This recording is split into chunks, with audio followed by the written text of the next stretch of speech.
నమస్తే, welcome to V3 news. లక్ష్యం సమాజహితం. నేను మహేష్. ముందుగా వార్తలోని ముఖ్యాంశాలు.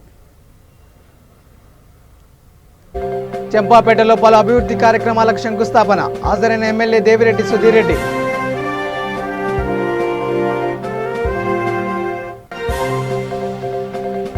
సోమాజిగూడలో కళ్యాణ లక్ష్మి షాదీ ముబారక్ చెక్కుల పంపిణీ. లబ్ధిదారులకు చెక్కులు అందించిన ఖైరతాబాద్ ఎమ్మెల్యే.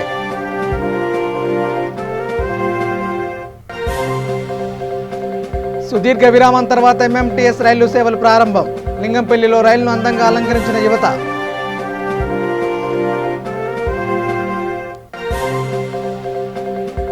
విశాఖలో ఈదురుగాలులతో కూడిన భారీ వర్షం.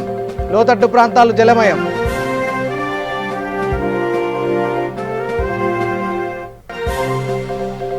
కుకట్పల్లిలో రోడ్డు ప్రమాదం. బాలికను ఢీకొట్టి తప్పించుకునే ప్రయత్నంలో డివైడర్ను ఢీకొట్టిన యువకుడు.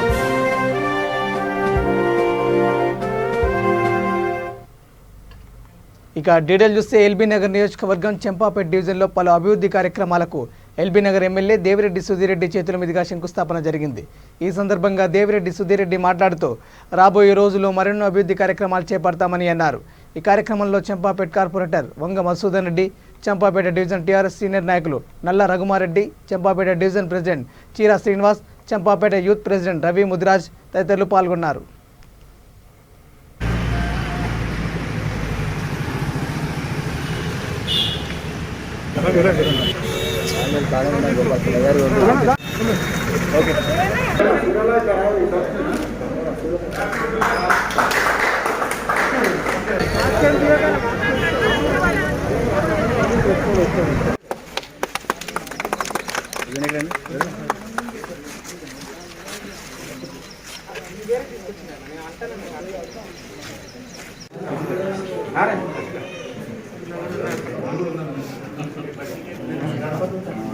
ఒక్క నిమిషం అడిగొద్దా పోవాలి.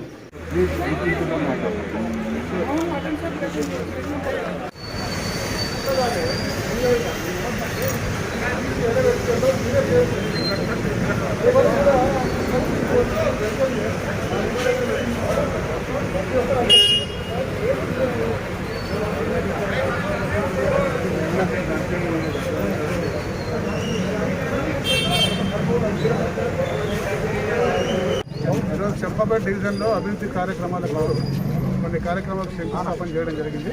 రాబోయే రోజుల్లో ఈ కమ్యూనిటీ హాల్ కానీ, రోడ్లు కానీ, మరి యూజువల్టీ కానీ, మరియు స్టామ్ వాటర్ డ్రైన్స్ సంబంధించి కానీ ఇవన్నింటినీ కూడా తప్పనిసరిగా ఈ ప్రాంతంలో ఉన్న సమస్యలన్నింటినీ కూడా నిర్మాణం చేసి వారికి సమస్యలు లేకుండా ఇంకా ఈ ప్రాంతంలో నివసిస్తున్న కాలనీ ప్రజలందరూ కూడా సౌకర్యాన్ని కల్పిస్తామని ఈ సందర్భంగా మనం చేస్తున్నాం. ఖైరతాబాద్ నియోజకవర్గం సోమాజిగూడలో 13 లబ్ధిదారులకు కళ్యాణ లక్ష్మి షాదీ ముబారక్ చెక్కులను ఎమ్మెల్యే దానం నాగేందర్ చేతుల మీదుగా పంపిణీ చేశారు. లబ్ధిదారులకు ఎమ్మెల్యే చెక్కులు అందించారు. అదేవిధంగా మల్బార్ గోల్డ్ అండ్ డైమండ్ ఆధ్వర్యంలో 150 మందికి నిత్యావసరాల కిట్లు పంపిణీ చేశారు. ఈ కార్యక్రమంలో సోమాజిగూడ కార్పొరేటర్ వానం సంగీత, శ్రీనివాస్ యాదవ్, విఆర్ఓ రాములు తదితరులు పాల్గొన్నారు.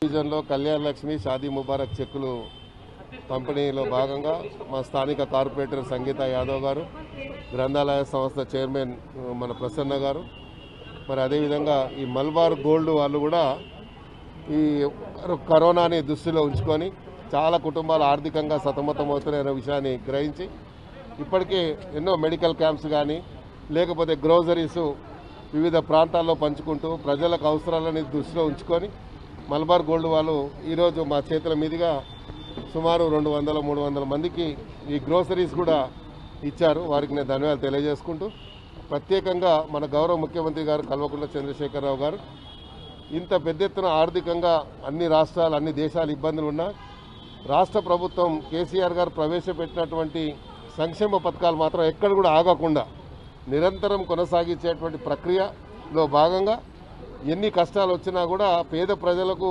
ఒక నిన్న మొన్న తీసుకున్న రైతు బంధు విషయంలో కానీ లేకపోతే ఈ కళ్యాణ లక్ష్మి విషయంలో కానీ పెన్షన్ల విషయంలో కానీ ఏ సమస్యలు ఉన్నా కూడా ముఖ్యమంత్రి గారే స్వయంగా జిల్లాల పర్యటనలో భాగంగా ప్రతి జిల్లాకి వెళ్ళి ఆ జిల్లాలో చేసిన కార్యక్రమాలు తెలంగాణకి బంగారు తెలంగాణ దిశగా తీసుకెళ్లేటువంటి.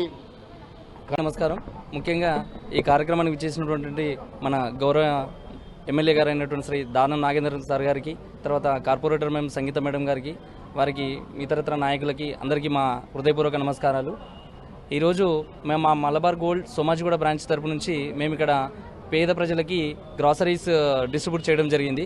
అది ఎంతో మాకు చాలా సంతోషాన్ని ఇస్తుంది. ఇది ఒకటే కార్యక్రమం అని కాదు, మేము అందమైన ఆభరణాలు అమ్మడమే కాదు, ఆపదలో ఉండే వారికి కూడా ఆదుకునేటటువంటి సహాయార్థము మేము ఎన్నో కార్యక్రమాలు చేపట్టాము. గతంలో కూడా మనం ఫస్ట్ టైం కరోనా వచ్చినప్పుడు మా మేనేజ్మెంట్ తరపు నుంచి మా జిజే సార్, తర్వాత షరీ సార్, మా సిరాజ్ సార్ గారి తరపు నుంచి గవర్నమెంట్ తరపుకి ₹1 చెక్ ఇవ్వడం కూడా జరిగింది. అట్లానే ఈరోజు ఈ హైదరాబాద్ ట్విన్ సిటీస్లో ఉండేటటువంటి జంట నగరాల్లో సుమారు దగ్గర ఒక 10,000 మంది పేద ప్రజలకి ఈ రకంగా మేము కరోనా డిస్ట్రిబ్యూట్ చేయడం జరిగింది. యాక్చువల్లీ కరోనా గ్రాసరీస్ డిస్ట్రిబ్యూట్ చేయడం జరిగింది. దాంట్లో నిత్యావసర వాళ్ళకి సరుకులు అన్నీ దాంట్లో ఉన్నాయి. కనీసం ఒక రోజైనా వాళ్ళ కడుపు నిండా వాళ్ళు భోజనం చేస్తారనే ఉద్దేశంతో మా మలబార్ గోల్డ్ సంస్థ తరపు నుంచి మేము ఈ కార్యక్రమాన్ని మేము దిగ్విజయంగా నిర్వహించాము. దీనికి ఈ కార్యక్రమాన్ని ఇంత విజయవంతంగా సహకరించిన ముఖ్యంగా మా పాత్రికేయ మిత్రులకు కూడా మా హృదయపూర్వక నమస్కారాలు. తర్వాత ఇట్లాంటి కార్యక్రమాలు భవిష్యత్తులో మేము ఎన్నో చేయాలి, మీరు మమ్మల్ని మమ్మల్ని వెన్నుతట్టి ప్రోత్సహిస్తారని చెప్పి మనస్ఫూర్తిగా కోరుకుంటూ. ఇక ఎంఎంటీఎస్ రైళ్లు సుదీర్ఘ విరామం తర్వాత తిరిగి ప్రారంభమయ్యాయి. ఈ నేపథ్యంలో లైఫ్ లైన్ హైదరాబాద్ ఎంఎంటీఎస్ పేరుతో లింగంపల్లి రైల్వే స్టేషన్లో రైలును పూలతో అందంగా అలంకరించి యువత సంబరాలు చేసుకున్నారు.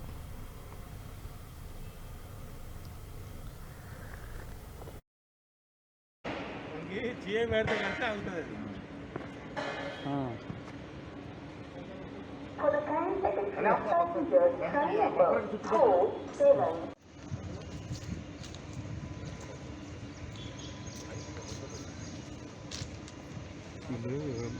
ప్యాసింజర్లు కాదు వాళ్ళ పిల్లలు. అవునవును, ఉద్యోగులు వాళ్ళకి అలాగే చెప్పాలి.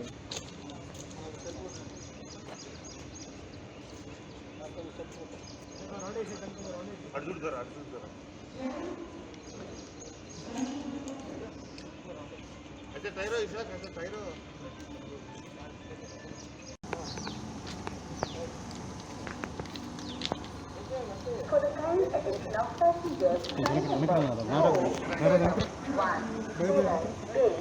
from Lingampalli to Kalathuma. MMTS local is ready to leave from platform number 1.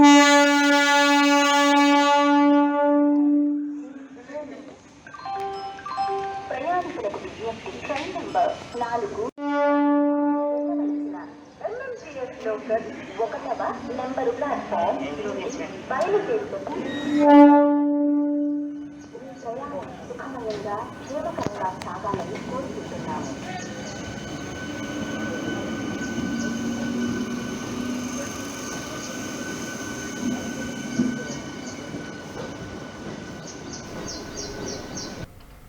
ఇక విశాఖలో ఈదురు గాలులతో కూడిన భారీ వర్షం కురిసింది. గత కొద్ది రోజులుగా విపరీతమైన వేడి, ఉక్కపోతతో ఉక్కిరిబిక్కిరైన విశాఖ వాసులకు వర్షం ఉపశమనం కలిగించింది.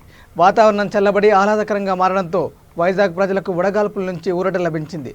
భారీ వర్షాలతో లోతట్టు ప్రాంతాలు జలమయమయ్యాయి.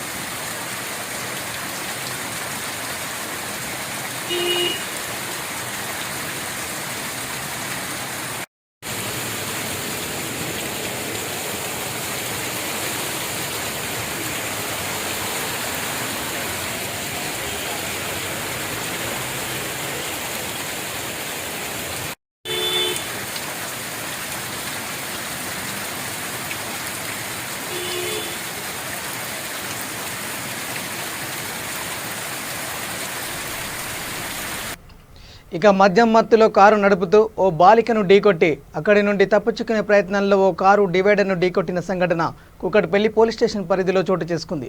నోయిష్ అనే వ్యక్తి తన స్నేహితులతో కలిసి మద్యం సేవించి కారులో కూకట్పల్లి వైపు వస్తున్నాడు.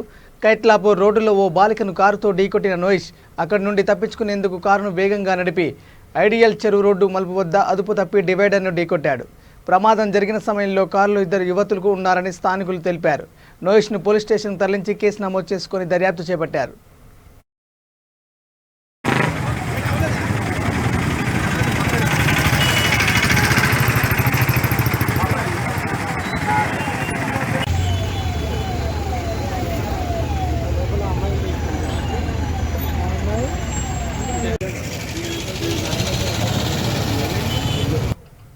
విశాఖలో జనసేన నేతలు నిరసన బాట పట్టారు. ఇంటి పన్నులను పెంచుతూ ప్రభుత్వం తీసుకున్న నిర్ణయానికి వ్యతిరేకంగా జీవీఎంసీ గాంధీ విగ్రహం వద్ద జనసేన నిరసనకు దిగింది. ఆ పార్టీ నేత ఉషా కిరణ్ ఆధ్వర్యంలో జరిగిన కార్యక్రమంలో జనసేన నేతలు పాల్గొని ప్రభుత్వ తీరును ఎండగట్టారు. కరోనా సమయంలో ఆర్థికంగా చితికిపోతున్న ప్రజానీకంపై పన్ను భారాన్ని మోపి మరింత ఆర్థిక ఇబ్బందులు గురిచేస్తుందని జనసేన నేత ఉషా కిరణ్ అన్నారు. ప్రభుత్వం తక్షణమే తీసుకున్న నిర్ణయాన్ని వెనక్కి తీసుకోవాలని డిమాండ్ చేశారు.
మున్సిపాలిటీ పరిధిలో 198, 197 జీవోలు తీసుకొచ్చి స్వాతంత్రం వచ్చిన తర్వాత లేనటువంటి ఆస్తి పన్ను విధానాన్ని తీసుకురావడాన్ని జనసేన పార్టీ తీవ్రంగా ఖండిస్తూ ఉంది.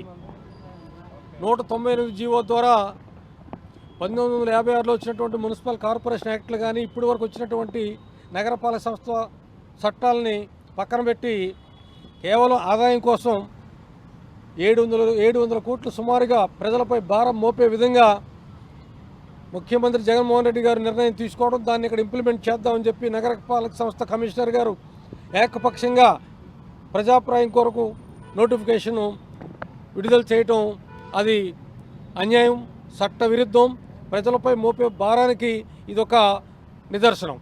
అందుకు రేపు జరగబోతున్నటువంటి మున్సిపల్ కార్పొరేషన్ కౌన్సిల్లో జనసేన పార్టీ తరఫున మాకున్నటువంటి సంఖ్యాబలంతో మా కార్పొరేటర్లు 3 దానిపైన నిశ్చితంగా కార్పొరేషన్ మేయర్ గారిని ఏదైతే కమిషనర్ గారు ఇచ్చారో ముసాయిదా తీర్మానాన్ని దాన్ని వెనక్కి తీసుకునే విధంగా 198 జీవో ద్వారా వేసే పన్నులు రద్దు చేసే విధంగా ప్రభుత్వం 196, 197 జీవోలు కూడా వచ్చింది చెత్త పన్ను వేయడానికి, యూజర్ ఛార్జీ చేయడానికి. అవి కూడా వెనక్కి తీసుకు. కోదాడలో తెలంగాణ గిరిజన సేవాలాల్ సేన అధ్యక్షులు గోపి రాథోడ్ మీడియాతో మాట్లాడారు. ఈ సందర్భంగా భూపాలపల్లి గిరిజన రైతుల దారుణ హత్యలపై ఆయన ఆవేదన వ్యక్తం చేశారు. రైతుల హత్యలు ప్రభుత్వ వైఫల్యమే అని, తెలంగాణ ప్రభుత్వ హయాంలో భూముల పంచాయతీ పెరిగి సమస్యలు కొలికి రాకపోవడం వల్లనే గిరిజన రైతులపై హత్యలు, దాడులు పెరిగాయని ఆరోపించారు. కాటార మండలంలో జరిగిన 3 గిరిజన రైతుల దారుణ హత్య ప్రభుత్వ వైఫల్యమే కారణమని తెలంగాణ సేవాలాల్ సేన గోపి రాథోడ్ ఆరోపించారు. గిరిజనుల నుండి పోలీసులు లంచం తీసుకొని సమస్య పట్టించుకోకుండా నిర్లక్ష్యంగా వివరించడమే హత్యకు దారితీసిందని అన్నారు. పరోక్షంగా వీరి హత్యకు కారకులైన పోలీసులు అధికారులపై వెంటనే చర్యలు తీసుకోవాలని డీజీపీ మహేందర్ రెడ్డిని కోరారు. ప్రభుత్వం హయాంలో భూముల పంచాయతీలు చాలా కులిక్కి పెరిగిపోతున్నాయి. భూపాలపల్లి జిల్లా కాటారం మండలంలో గిరిజన రైతులు హత్యకు పాల్పడ్డారు. వారు పోలీస్ శాఖకి చెప్పారు. వాళ్ళు పిటిషన్ ఇచ్చినా కూడా సమస్యను పోలీస్ వారి దృష్టికి తీసుకెళ్ళినా కూడా వాళ్ళు పట్టించుకోకుండా వీళ్ళు గిరిజన రైతులు అని చెప్పేసి పోలీస్ శాఖ వాళ్ళు పట్టించుకోవడం లేదా, వాళ్ళు పట్టించుకోవడంతో సంఘటన జరిగిన ముందటి రోజు వారి మీద హత్యకు గురవుతుందని తెలిసి ముందుకే వాళ్ళు పోలీస్ శాఖ వారికి వినిపించారు.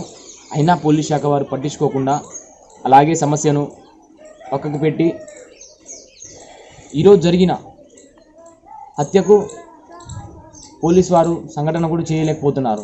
ఎందుకని గిరిజన రైతులు అని చెప్పేసి పట్టించుకోవడం లేదా?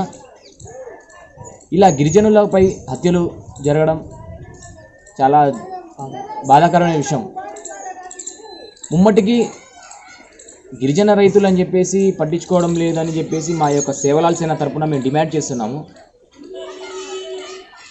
జరిగిన సంఘటన పోలీస్ డీజీపీ గారికి, మహేందర్ రెడ్డి గారికి మేము విన్నపం చేస్తున్నాము. ఈ యొక్క పోలీస్ శాఖ వారికి మీ యొక్క సమస్యలను పట్టించుకోవడం లేదని చెప్పేసి హెచ్చరిస్తున్నాము. ఈ సమస్యను మహేందర్ రెడ్డి గారు సమస్యను పరిష్కరించి ఆ గిరిజన రైతులకు న్యాయం చేయాలని మేము కోరుతున్నాం.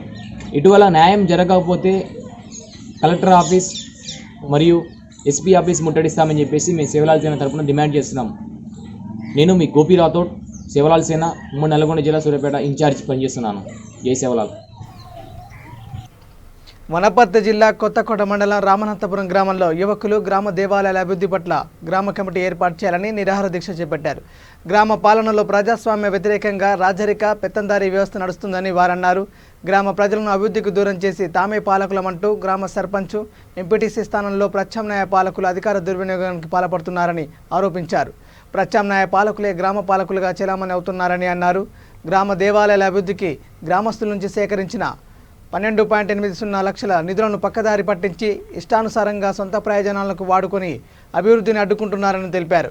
గ్రామ దేవాలయాల అభివృద్ధికి ప్రజలను భాగస్వాములు చేసి త్వరగా గ్రామ కమిటీని ఏర్పాటు చేయాలని వారు కోరారు. ప్రజలకు ఇచ్చుకుంటున్నాం. గత 3 నెలల కింద ఏం జరిగిందంటే మొత్తం కలెక్షన్ వసూలు చేయంగా డబ్బులు 19 లక్షల రూపాయలు వసూలు చేయంగా దాంట్లో పెద్దమ్మ ఖర్చులు పోను మిగిలినటువంటి డబ్బులు 12,80,000 రూపాయలు. ఈ 12,80,000 రూపాయలని గ్రామ సర్పంచ్, ఎంపీటీసీ ఆధ్వర్యంలో గ్రామ ప్రజలు అందరం కూర్చొని ఒక తీర్మానం రాసుకున్నాం. ఏంటి ఆ తీర్మానం అంటే 12,80,000 రూపాయలలో 50% నిధులు శివాలయానికి వేసి మిగిలినటువంటి 50% నిధులు యథావిధిగా ప్రజలకు ఇచ్చి అభివృద్ధి చేసుకొని మళ్ళీ మనం డెవలప్ చేసుకోవాలని గ్రామ ఎంపీటీసీ, సర్పంచ్, గ్రామ సమక్షంలో తీర్మానం చేసుకొని ఆ తీర్మానం మీద అందరికీ సంతకాలు పెట్టినాం. కానీ కొంతమంది పాలకులు ఏం చేస్తారంటే ఆ తీర్మానాన్ని అమలు చేయకుండా వాళ్ళ ఇష్టారాజ్యంగా మేము అధికారంలో ఉన్నాం, మేము చెప్పిందే నడవాలి, మేము చెప్పిందే జరగాలి, ఇతరులు చెప్పింది మేము వినాల్సిన అవసరం లేదు, వినము కూడా అని చెప్పి వాళ్ళ ఇష్టారాజకంగా ఎవరిని సంప్రదించకుండా 12,80,000 రూపాయలు మొత్తాన్ని కూడా శివాలయం వేసి కడతామంటున్నారు. దానికి మేము ప్రశ్నిస్తున్నాం, ఎందుకు మీరు తీర్మానాన్ని అమలు చేయట్లేదు అని చెప్పినాం. ఎస్ఐ దగ్గరికి పోతే ఎస్ఐ కూడా ఉండి ఏమనంటే గ్రామంలో అంతర్కలహాలు మంచివి కావు, కులానికి ఒకరినో ఇద్దరినో తీసుకొని దేవాలయ కమిటీ వేసుకొని గ్రామ దేవాలయ కమిటీ వేసుకొని ఆ కమిటీ ఆధ్వర్యంలో డబ్బులు పెట్టి పనులు చేసుకోండి ఎస్ఐ సార్ కూడా చెప్తే కూడా ఆ మాటలు కూడా మా గ్రామ పాలకులు ఎవరు కూడా పట్టించుకోవడం లేదు. మాదే రాజ్యం, మాదే పెత్తనం, మా రాజకీయ వ్యవస్థ మేము చెప్పినట్టు నడవాలి, మేము చేసినట్టు నడవాలని వాళ్ళ ఇష్టానుసారంగా చేసుకున్నారు. కాబట్టి ఆ నిరంకుశ పరిపాలనకు వ్యతిరేక. కొమరంభీం ఆసిఫాబాద్ జిల్లా తిర్యాని మండల కేంద్రంలో ప్రేమ వివాహం చేసుకున్న యువకుని అమ్మాయి బంధువులు చితకబాదారు. తిర్యాని మండలానికి చెందిన ఓ జంట ఎవరికి తెలియకుండా గత సంవత్సరం ప్రేమ వివాహం చేసుకున్నారు. లాక్డౌన్ ముగడంతో సొంతూరు తిర్యానికి వచ్చారు. విషయం గమనించి యువతి బంధువులు యువకుని రాళ్లతో విచక్షణ రహితంగా చితకబాదారు. ఇరువురు మేజర్లు కావడంతో యువతి ఇచ్చిన ఫిర్యాదు మేరకు యువతి తల్లిదండ్రులు దాడికి పాల్పడిన వారిపై కేసు నమోదు చేసినట్లు తిర్యాని ఎస్ఐ రామారావు తెలిపారు. ఆ జంటకు రక్షణ కల్పిస్తామని హామీ ఇచ్చారు.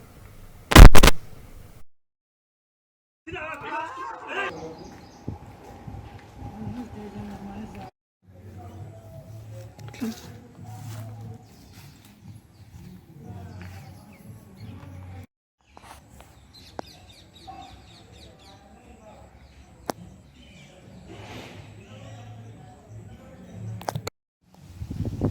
3 సంవత్సరాలు మేము లవ్ చేసుకుంటున్నాం. లవ్ చేసుకున్న కారణంగా హైదరాబాద్లో దాని తర్వాత లాక్డౌన్ సమయంలో తిరగడానికి రావడం జరిగింది. అదే కారణంగా నా భార్య నేను ఇద్దరం ఇట్లా ఇష్టం లేకుండా పెళ్లి చేసుకున్న కారణంగా చౌరస్తాలో ఇట్లా రాళ్లతో కొట్టారు. తగిన చర్య మీరు తీసుకోవాలని కోరుకుంటున్నాను. నా పేరు మడవి సమత. మేము 3 years నుంచి లవ్ చేస్తున్నాం. అయితే రీసెంట్గా జూలై 13 తారీఖున మ్యారేజ్ చేసుకున్నాం. 1 year అవుతుంది. అయితే అలా చెప్పకుండా మ్యారేజ్ చేసుకున్నందుకు మా మమ్మీ డాడీ వాళ్ళకి ఇష్టం లేకుండే. అయితే ఇష్టం లేకుండా మా భర్తని పిలిపించి మధ్యలో రంగారెడ్డి జిల్లా షాబాద్ మండలం బోడంపహాడ్ గ్రామంలో ఓ ఖాళీ ప్రదేశంలో 40 ఆవులను ఓ కంటైనర్ ఉంచడంపై విశ్వ హిందూ పరిషత్ నాయకులు పోలీసులకు ఫిర్యాదు చేశారు. దీనిపై విచారణ జరిపించిన పోలీసులు జహంగీర్ అనే వ్యక్తి సర్దార్ నగర్ తుక్కుగూడ మార్కెట్లో ఆవులను కొని వేర్వేరు మార్కెట్లో అమ్మేందుకు తరలిస్తున్నట్లు వెల్లడించారు. ఈ కొనుగోలు అమ్మకాలు చట్టరీత్యా నేరమని, దీనిపై కేసు నమోదు చేసి చట్టపరంగా చర్యలు తీసుకుంటామని సిఐ అశోక్ కుమార్ తెలిపారు.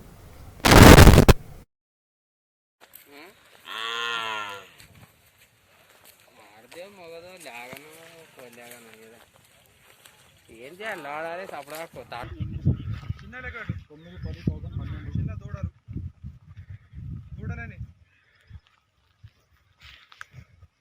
అన్న ఆవులే ఉన్నాయి కదా సార్? 13 ఉన్నాయి చిన్నవి, 4 చిన్నవి, 14 వేరే దూడలై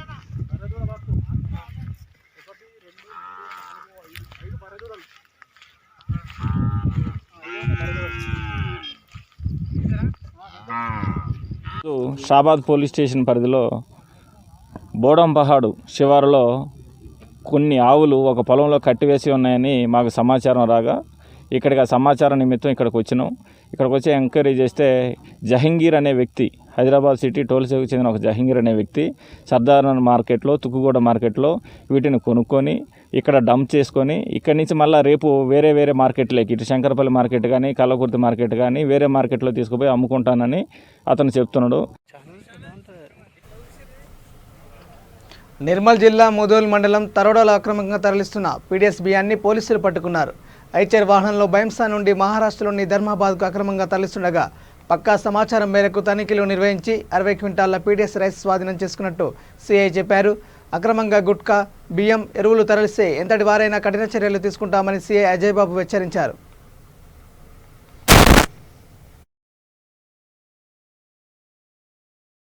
వెహికల్ చెకింగ్ నిర్వహించగా బైన్సా నుంచి వస్తున్న AP1 T7629 ఐచర్ వ్యాన్లో దాదాపు 60 క్వింటాల రైస్ పట్టుకోవడం జరిగింది. దీన్ని విచారించగా అబ్దుల్ సలీం అని బైన్సా అతనిగా గుర్తించడం జరిగింది. దీనిపైన పూర్తి స్థాయిలో విచారణ జరుపుతున్నాం. దీనిపైన వెనకాల ఎవరెవరు ఉన్నారు వారి అందరిపైన కూడా కేసులు నమోదు చేస్తాం. ఇక ముందు కూడా ఈ పీడిఎస్ రైస్ కానీ గుట్కా కానీ ఇంకా ఎలాంటి అసాంఘిక కార్యక్రమాలకు పాల్పడ్డా కూడా కంటిన్యూస్గా పాల్పడితే వారిపైన పీడియాక్స్లు కూడా నమోదు చేస్తాం. దయచేసి అందరూ కూడా పోలీసులు సహకరించాలని కోరుతున్నాం. ఇలాంటి ఏమన్నా అక్రమంగా చేసే కార్యక్రమాల గురించి ఎల్లప్పుడూ మాకు ఇన్ఫర్మేషన్ ఇవ్వాలని ప్రజలకు విజ్ఞప్తి చేయడం జరుగుతుంది.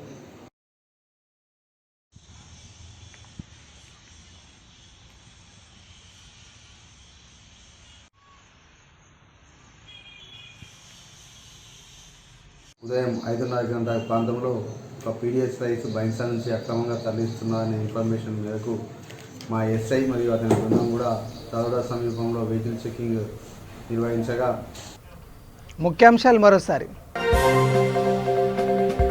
చెంపాపేటలో పలు అభివృద్ధి కార్యక్రమాలకు శంకుస్థాపన, హాజరైన ఎమ్మెల్యే దేవిరెడ్డి సుధీర్ రెడ్డి.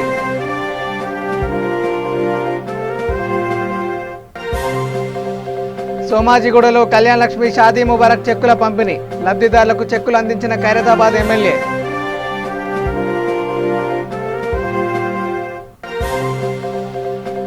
సుదీర్ఘ విరామం తర్వాత MMTS రైలు సేవలు ప్రారంభం, లింగంపల్లిలో రైలును అందంగా అలంకరించిన యువత.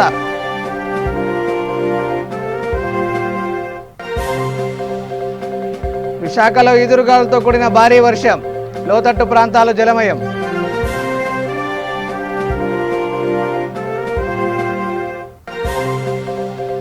కుకట్పల్లిలో రోడ్డు ప్రమాదం, బాలికను ఢీకొట్టి తప్పించుకునే ప్రయత్నంలో డివైడర్ను ఢీకొట్టిన యువకుడు.